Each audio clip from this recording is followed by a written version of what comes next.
We are continuing Emirz Hashem in Perek Dalid, the fourth chapter of Mesillas Yesharim, and Emirz Hashem, what we're actually going to do is do two shiurim in this one shir. Tuesday's portion, which was the second day of Yom Tiv, the 16th of Tishrei, October 11th, and then Wednesday's portion, today's portion as well, October 12th, the 17th day of Tishrei. So let's begin first with Tuesday's portion of Mesillas Yesharim. B'hinei. So remember again, the Ramchal described three different groupings of people.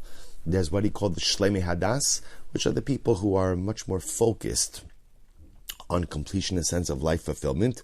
Pchusimehem, those on a lower level, and then the third level. So we're up to the third level, the lowest level.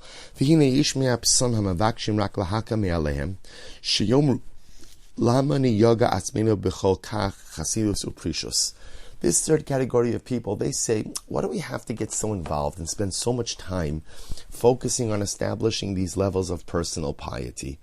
Hello, Dailanu. This is incredible. He says, some people feel, you know what, as long as I'm not going to Gehenna, that's the most important thing. I'm not going to Gehenna. Okay, mission accomplished. I don't need to push myself to get into Gan Eden, right? In other words, for me, I'm a simple guy. As long as I'm not going to Gehenna, that's good enough. And again, even Olam Haba, if I don't have a big portion, I have a small portion. And because essentially a person says, I'm spiritual low maintenance. Spiritual low maintenance. I don't need the biggest portion in the world to come. I don't need the most beautiful Gan Eden. What I simply need is not to go to Gehenna. So as long as I'm not going to Gehenna, we're good to go. We're good to go. Why do I have to push myself in this world for some greater spiritual accomplishment? Amnam. She'ela achos nishal lehem. So the Ramchal said, if I were to talk to these people, I would ask them one question. Hal yuchlu kol kach al nekala lispa ba'olam hazeh? Hacholif liros echad mechavrei mechubara menusa yoser mehem umoshel alehem kol shekin echad meavdeim o minanim hanivzim usholam beineim v'lo yitztaru v'lo yedamem roseach bekerbam. Says Ramchal something amazing. Tell me, I would ask one of these people, tell me, how do you feel when someone who you know, a peer, or maybe even someone who you feel is on a lower level than you, accomplishes more than you do, acquires something more than you? How do you feel when your friend purchases that car that's so much nicer than yours, that house that's so much nicer than yours? Or maybe there's a rags to riches story, someone who didn't even work as hard as you work, and yet you see them encounter so much incredible and dramatic, beautiful accomplishment. How does that make you feel? Doesn't it make your blood boil a little bit? Doesn't it make you jealous? Hine enenu ro'os kol amal adam linasa kol mishiyuchav lasim kol meinaram yoser ki kinas ishmeir ehu. So the Ramchal says human nature is, when we see other people have more than us, we're jealous. We're jealous. That's the way. By the way, the proof to this is, if it weren't the natural course of events, the Torah would not need to give me a prohibition of lo sachbo, not to covet. The fact that the Torah says not to covet indicates to me that it's natural and normal to covet that which someone else has. So therefore, by definition, I see someone else have more than me, accomplish more than me, grow more than me, earn more than me, own more than me. I'm jealous. So this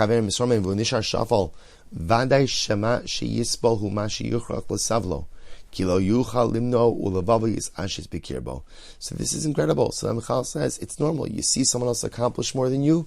Sometimes, again, a person could suffer. I see someone who I know, I work harder than him, I'm smarter than him, maybe I feel like I'm even better than him, and yet he has so much more than me. The fact that he has more than me, it gives me pain. And Ramchal, this is such an incredible piece. Ramchal is being so real about this. He says, Me'ata imkach kash aleim liosh shvalim muzulas mamalos hamadumos v'kozos shena shiflos bam ela lefanim v'lo hayinose ela shav v'shaker. So Ramchal says, if this is how you feel when someone else enjoys material accomplishment, right? Someone else gets more coveted than you in this world, and those things are fleeting, temporal, and totally meaningless. How can a person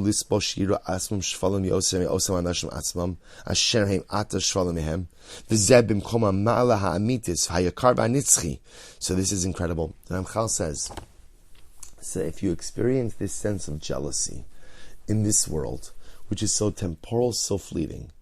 Do you not think that in the world to come, when you see what you could have had, when you see what you could have accomplished, had you pushed yourself a little bit more, and then you see others who did push themselves, you see others who did work hard, you see others who did put in the effort, and you see that for eternity they're reaping the benefits of their labor, are you not going to be jealous? Are you not going to be jealous? He says, now,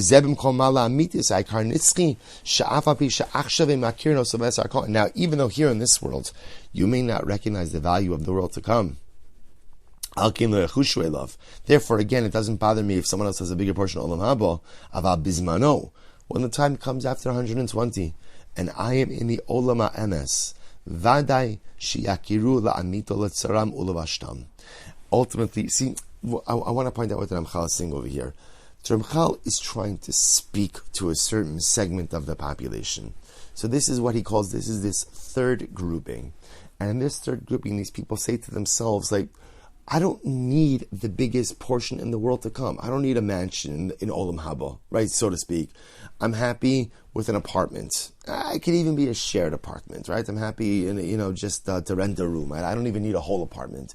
What's the big deal? And people justify, I don't need to push myself so much in this world, because the truth is, when it comes to Olam Haba, like I said before, I'm a low maintenance guy. The Ramchal says, really? Is that true? You're a low maintenance guy? So tell me, how do you feel when your friend has more than you? How do you feel when your neighbor purchases something new? How do you feel when someone else is on top and you're on the bottom? How do you feel? The Ramchal says, if you're honest, I'm jealous. I'm jealous. So Ramchal is playing to these base sensitivities. If you're jealous about things in a world that is temporal and fleeting, then how are you going to feel when you get to the Olam HaEmes, the world to come, which is eternal, which is ongoing? And you see, he's framing it here as, and you see someone who has more than you. You see someone who has more than you. And for a little bit of extra effort, or even for a lot of extra effort, you could have had as much as that individual. For a little bit extra, you could have pushed yourself, you could have more, you're going to kick yourself. And by the time you're ready to kick yourself, it's too late. Because once you get to the Olam HaEmes, that's it. There's no going back. You can't get a redo, right? You can't go back. Oh, now I'll put in more work. What you have is what you have for all eternity. And that tsar, right? That tsar is nitzchi. Hari lecha. Sheina savlanos hazeh asher heim darshum liatzma lahakal mehem chomer avoda. Ela pitui kozev shemefati yitzrem osam v'lo davar amiti klal. So when you try to justify to yourself, oh, I'm low maintenance, I don't need to work so hard. That's not logic, right? That's not a good argument. That's the Yetzer Hara. That's the Yetzer Hara trying to undermine and derail your dynamic life activity. Now, I want to point out that according to the Ramchal, he's framing this as being jealous of someone else. But the truth is, even if you want to remove this from the realm of jealousy, his idea is so profound. Because what Ramchal is highlighting over here is when we get to the Olam HaEmes, and get to the world to come after 120, and we do see, forget about comparing yourself to someone else, but I do see that for a little bit of extra effort, I could have accomplished so much more. A little bit of extra effort could have gone so far. Push myself a little bit more, learn a little extra, dive a little harder, give a little more stuff, do a bit more chesed. And if I would have pushed myself just a little more in these different areas of life, how different my life would have been. The Ramchal goes on, this is now Wednesday's shir. Wednesday, the 17th of Tishrei, October 12th. Ukvar, lo hayu makom lepitui zeh, lohem lule hayu roam amidas ha'inyan. Afal fi she'im mevakshim oso, v'holchim v'shogim l'rtzonam, hine lo yusar mehem pituyam, ad hazman asher lo yo'il lahem. Ki lo yihye od biyadam latakin es asher shichasu. So this is a very overwhelming paragraph. The Ramchal writes, the truth is, pitui literally means like seduction. This third category of people, they seduce themselves into this sense of mediocrity. They allow themselves to convince themselves, right? Just like, right? I convince myself that spiritual mediocrity is okay. What's the big deal? What's the big deal? And that's because, says Ramchal, the reason that I could seduce myself into mediocrity is because, once again, remember, I don't see life for what it is.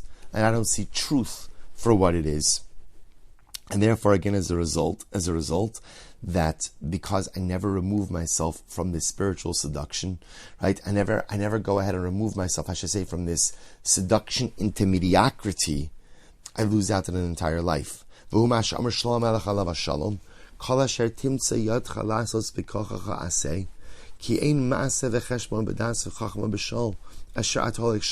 problem is sometimes we only wake up, right? We only shake ourselves out of this seduction into mediocrity once it's too late. As Shlomo HaMelech writes, there is no cheshbon v'das v'chachma. There's no calculation and there's no wisdom in the grave. In other words, once I leave this world and I come to the Olam HaEmes, so suddenly again everything becomes clear. That's great, but now it's too late to do anything with that life clarity. V'hainu, ki ma she'ena adam osa ad she'koach masr b'yad moro, hu ha'koach ha'bechiri ha'masr lo kol yimei chayov, shehu b'hem bechiri u'mitzuva la'asos, hine lo yuchal la'asos od bekever b'sha'ol. This is such a profound statement. The Ramchal writes, the greatest gift Hashem has given us is the gift of free choice. But here's the catch. The gift of free choice can only be used in this world. It cannot be used in the grave. So there is this incredible anomaly. The greatest clarity of life I have is when life is over and I come to the world to come. So suddenly now I have all of this clarity, but I can't do anything with it. The goal is ultimately to try to reach that level of clarity while living in this world, because now that I have the clarity in this world, now I can use my bechira. Now I can use my free choice, my free will to do something with it. Because in the grave, right, in the world to come, there's no longer bechira chavshis, there's no more free will. If you do not use your free will in this world to do good, you no longer have the ability to use it in the afterlife. And therefore, again, if I didn't live a life of zihirus, and I didn't think about my actions before I did them, and I didn't lead a contemplative or introspective life, by the time I get to the world to come and now, beautiful clarity, too late. If I did not exercise my wisdom in this world, I will not be able to exercise my wisdom in the grave. Shlomo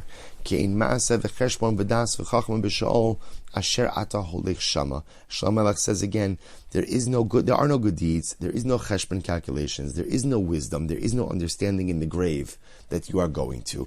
And again, the Ramchal doesn't mean this to be a downer. There's no wisdom, there's no free choice in the grave. It's just a fact. It's just a fact. So the incredible news is, I have 120 years of free choice here in this world.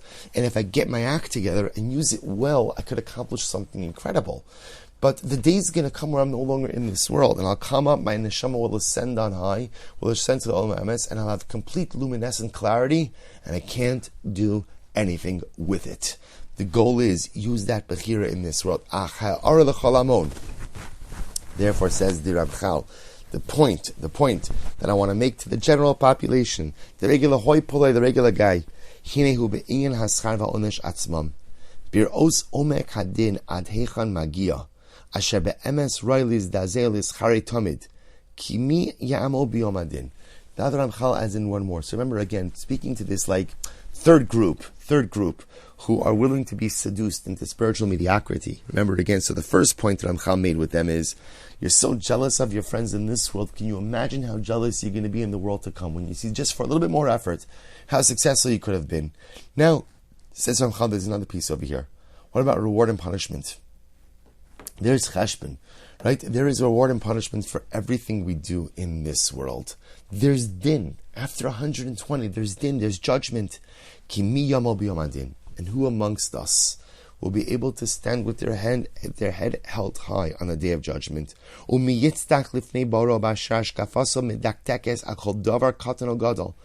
be able to withstand that judgment when that judgment is for everything big and small?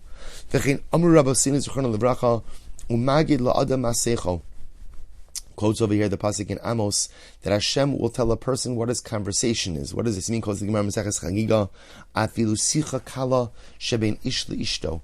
Even the most intimate of conversations between a man and his wife, magidan lo b'shas hadin, are retold over by the heavenly tribunal at the time of judgment. So what Ramchal is bringing up in this last piece over here is, aside from the jealousy component, there's judgment, and there's a complete accounting for how we live, for what we say, for how we say it, and for what we do. So lead a life of awareness. Lead a life of zirus. Now the truth is, this is compelling no matter which category you find yourself in. But the idea that Ramchal is trying to highlight is we often live life thinking that there's no accountability. I'll act thinking that there's no accountability. Nothing to worry about. Everything is fine. But there is accountability. And there's accountability for everything, for the biggest action and for the smallest word. There's accountability for everything. The Ramchal says, once I know this, how can I not live a life of zihirus? Once I know this, how can I not be attentive to what I'm doing and how I'm doing it day in and day out? Now we're going to stop over here for today. I do just want to highlight with this. There's sometimes when we see Gemaras like this, so often what ends up happening is like it gives the impression of a God who is looking to like trip us up. You're going to get up to Shamayim after 120, and he's going to tell you even the most intimate conversations you've had, and you hear this like, oy vavoy, what am I going to do with this? So remember, it's important to understand that we have a HaKadosh Baruch Hu who loves us, and even a God who judges us. But it's the God who loves us who judge. We're judged by someone who loves us enormously, more than we could ever imagine. And a God who wants us to be more successful than we even want success for ourselves. The idea is accountability. Right? That's what HaKadosh Baruch Hu is. I love you. I love you. So therefore, again, HaKadosh Baruch Hu says, I don't plant a shoe for every single thing. I don't bring down the hammer for every single thing. HaKadosh Baruch Hu says, I love you. And I give you plenty of leeway. But I want you to lead productive and responsible lives. And the way to lead a productive and responsible life is to recognize there's an accountability for everything. The same way, right, that a person has a bank account. And at the end of the day, if you go out and you spend recklessly and your checks bounce, there's accountability. But 1 second, I didn't mean it. So Bank of America tells you, I understand you didn't mean it, but there wasn't enough money in the bank. So if there's not enough money in the account, you can't write the checks. It has to be accountability. HaKadosh Baruch Hu just says, just live life with a sense of awareness. This all goes back to Zihirus. Live life with a sense of awareness. That awareness creates a sense of accountability, and accountability creates this heightened sense of mission and purpose in life. We'll stop over here for today. So now we're all caught up. Continue Meretz Shalom tomorrow with tomorrow's share. Wishing everyone a wonderful day and, of course, a good night.